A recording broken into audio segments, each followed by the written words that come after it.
If you need a sign to go book that flight to go on your first solo vacation, this is it. This is that sign to do it.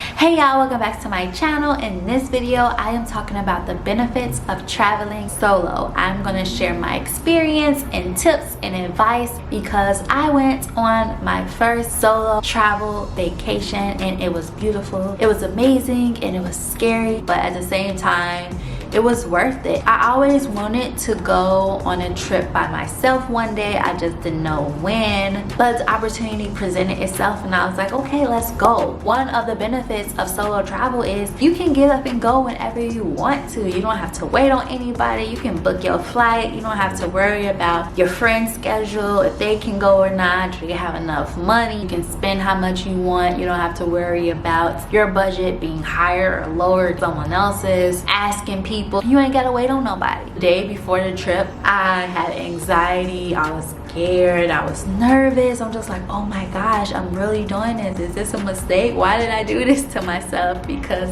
reality set in. Even though I was nervous, I'm still gonna do it. Book my flight, book my hotel, everything is done. You know, I'm going. It's just, I don't know what to expect. Just fear of the unknown, and then being a woman at the same time, and then being a black woman as well, or a woman of color. Like, you have to think about those things as well. Safety is a big thing that comes up, and that's the main reason I think why people have concerns about solo travel. But I honestly believe that if solo travel turns out to not be your thing, at least do it once in your life. Like, that experience is just totally different from going with other people. Another benefit of solo travel is you choose everything. You choose where you stay, you choose the activities you do, you choose where you eat. Like, everything is up to you. You choose what time you want to wake up, what time you want to come in. You don't have to worry about other people compromising and not doing things that you want to do because someone else doesn't want to do it. Just all of those things that come with traveling with other people. Sometimes when you're traveling alone, it is your world. You're just enjoying everything that you want to do, and it is really nice.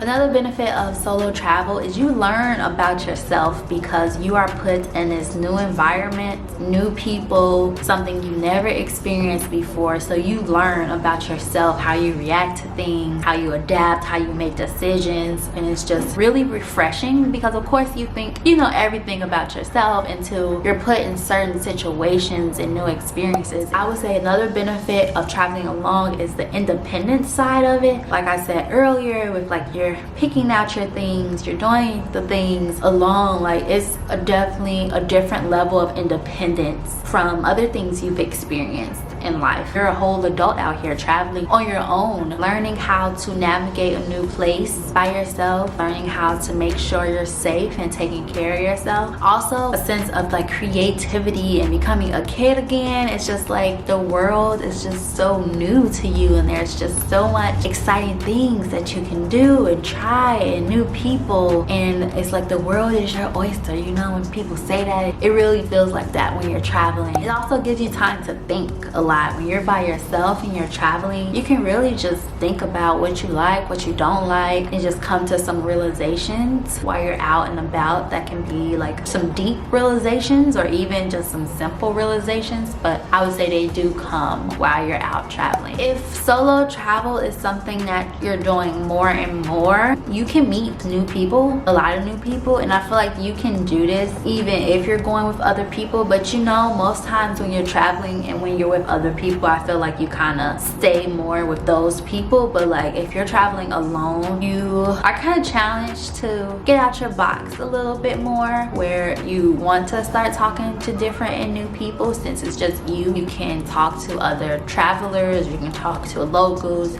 I feel like the opportunity presents itself more when you're alone than if you're traveling with your significant other or friends or something, because you're more so talking to them. Then when you're alone, you're more in tune, I feel like, with the people around you and talking to them, or at least you can be. Another benefit of solo travel is you are out of your comfort zone. This is something entirely new, and this helps you develop yourself and learn about yourself and grow. So this experience will definitely add to that. When you are traveling alone, you have to figure out a lot of things out on your own, and when you're successful at figuring out those things, you just feel amazing and great, like yes, I did it. One thing with me when I did my first solo trip is I navigated the place alone. I didn't have to ask anybody for directions.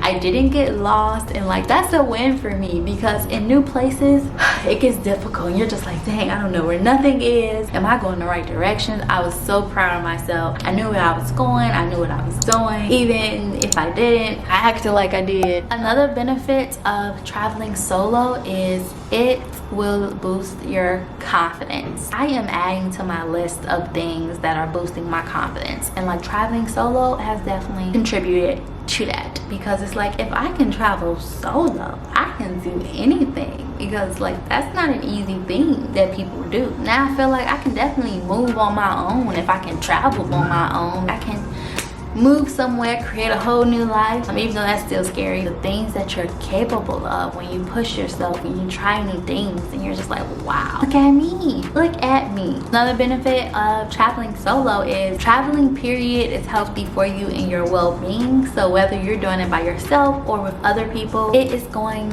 to make you a better, healthier, more experienced person, and that's what you want. And I don't think that because other people can't go with you, because you don't want to go alone, I don't think that should limit you from living, from experiencing. A lot of things that I learned and I'm still learning in my life is like fear is something we create in our mind, and we're so scared of some things, and it's just like once you get on the other side of whatever it was that you're fearing, it's like you get over there and you're just like, it's not so bad over here, it's actually nice. What was I scared of? So I think everyone should travel alone at least once in their lifetime. You need to put that on your bucket list. I'm at a point where I'm going to continue to solo travel. I think it's going to be a balance of traveling by myself, traveling with other people, because I think both experiences are necessary and they're both different experiences. When I did my first solo trip, it turned out amazing. I would say tips and advice would be, I went somewhere where I felt like I was going to be sort of comfortable with. If you are hesitant or just scared of doing solo travel, I would say dipping your feet in and getting it wet with like domestic travel before you do international, if that's something on your list. International is on my list. I studied abroad, but I don't really count that as solo travel because I was with a program and I had a host family to go to. That's kind of a little safety net. Completely doing everything on your own, like that's different. Get your feet wet. Try to go somewhere where you think you'll be a little bit comfortable. So my first solo trip was to New York City. I am a city girl. I feel like I can do well in New York since I'm used to like the city vibes and I know how to navigate a city type of life. So I was like, oh, New York, I can do that. I felt kind of comfortable going, but at the same time, New York is like the biggest city in the United States. So of course it's gonna be different and uncomfortable and a new experience, but I said, I can do this. I can do this. So I went to New York City and I used some of my knowledge that I already knew. I felt comfortable doing it, so it turned out really well. That helped build my confidence and get my feet wet. If you are going to solo travel, I recommend going somewhere that you feel safe and comfortable, and that just made me think of the safety thing. Yes, of course, the elephant in the room, safety. I felt safe going to New York. It's a whole bunch of people, number one, even though that can make it safe, but also that can make it unsafe with the more people it is. But I felt like the more people, the better. That brings me into my next tip with solo travel is stay in public places. Don't go to like places where it's not a lot of people. You want to stay in public places as much as possible. Just be safe. Use your common sense, trust your intuition, be mindful of your surroundings. People always say that, but it's really important for you to be mindful when you're traveling alone. You want to know what's going on in front of you, behind you, on the side of you. I would say I didn't really do this tip, but this is a good tip. If you are traveling solo, take advantage of tours, like walking tours, food tours, just tours where you're gonna meet other travelers and other people, because this is a way for you to meet new people, talk to different people, also be with other people who are travelers if you want to do that, because I know there's also the local aspect and meeting locals, but you can meet other travelers and then do other traveling things together. Don't really go out at night by yourself as a woman in a new place. Some people may disagree. I know I've seen some people traveling and they go out at night and party and all that by themselves. I'm not that person. I'm not there yet. I don't know if I ever will be, but once it gets dark, I'm inside because I don't have time for that. When I went on my solo trip, once it got dark, I was like, oh, time for me to go inside because I don't know about this nightlife. That's one tip I would say. Just like, don't be out late by yourself, which is kind of common sense no matter where you are. But you know, some areas are safer than others at night. But if you aren't sure, I just wouldn't do it personally. But it all depends on your comfort level with anything that I'm saying. Like, whatever you're comfortable with, whatever makes you feel safe at the end of the day. I would say have confidence with where you are and what you're doing. And this is kind of a 2-in-1. One of them is have confidence, because if you have confidence and you look like you live here or you do this, people aren't going to think anything else. Walk with confidence, know where you're going, and I feel like you'll be all right. So confidence is really important. And you walk into places and you do things, it's all about confidence, because if you look unsure, if you look lost, you look like a target. Fake it till you make it. So another tip, and this is something that I did and something that I recommend when you are solo traveling by yourself as a woman, is you want to make sure you check in with someone.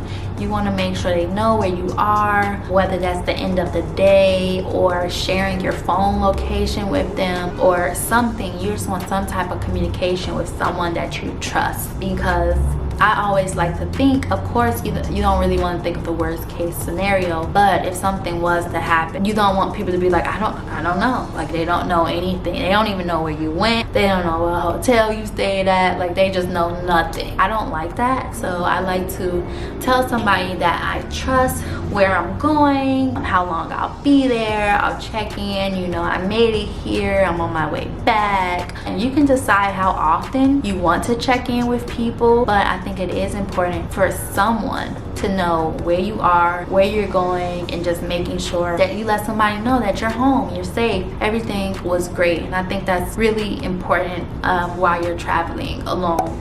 Don't tell people all your business when you're there. Like, if you're talking to the cab driver, the Uber driver, or whatever, you don't really want to tell people that you're there alone. You want to say you're meeting up with friends, or you're visiting family, or if they want to get into more detail, kind of brush it aside or something. But you want to be mindful of that. Don't let people know that you're alone in a new city. I feel like that's kind of common sense too, but sometimes we share too much and we think people are nice. But be aware, stranger danger is still real. We don't know what other people are thinking, what they're going through. Limit letting people know that you're alone or how long you're staying there and stuff like that. Just don't give them too much details about you or like where you're staying specifically and things like that. Don't look like a tourist. If you are by yourself, you do not want to look like a tourist, because you look like a target, which I said earlier. You know how tourist people look. You know. Don't look like them. Know where you're going before you leave the house so you don't look lost. I use the Google Maps, you know, on my phone and just try and get an idea of what the area looks like, where I'm going. I use my phone some of the time, but I wasn't trying to like be all up in my phone. I'll try and map it out to see what transportation do I need to take. Y'all, I was on public transportation when I went to New York City, which was really cool and different. And I navigated it well. I was on that train, y'all. I was like, oh, check me out. I'm like a real New Yorker out here. Another tip, if you are trying to solo travel a lot more, is looking up where are the best places to go when you're solo traveling, because you want to go to the safest places, especially if you're trying to go international. You want to know the safe areas, the safest areas for women, the safest areas for Black women. As you know, some places are more welcoming than others, some places are more safe than others, so just being mindful of that when you are booking trips. Another thing that helps when you are solo traveling is ask for recommendations from people who went on the trip already. You want to know where did they stay, what did they do, what did they like, advice, what not to do, things like that. Where I stayed in New York was actually a recommendation from somebody, and I knew since they had a good experience, I would probably have a good experience. So that helped and made me feel more comfortable traveling to a new place. But it just feels better when you know one of your friends or family members been there before and they said it's a thumbs up. Another way to feel more comfortable when you are solo traveling is do research. Do a lot of research. You want to be prepared. What to do, what not to do, what to look out for, how can you be safe, what areas to avoid, how to not get scammed. When you are prepared and knowledgeable, you feel more safe, you feel more confident. So do your research. And since I am on the topic of solo travel, I have a friend right now. I'm so proud of her. She is traveling right now, going different places. She is solo traveling, and it's just amazing. It's an inspiration, and she's just out meeting new people, trying new experiences, learning about herself. I hope to be like her. She's my inspiration. I'm just so proud of her and happy for her as she's just traveling the world right now. At the end of the day, I really enjoyed solo traveling. I look forward to more solo traveling, and I think it is just contributing to me being a more well-rounded person, me being a more confident person, a more interesting person. That's the end of my video. If you enjoyed this video and you found value in it, hit the like button and subscribe if you haven't already, and I will see you in my next video.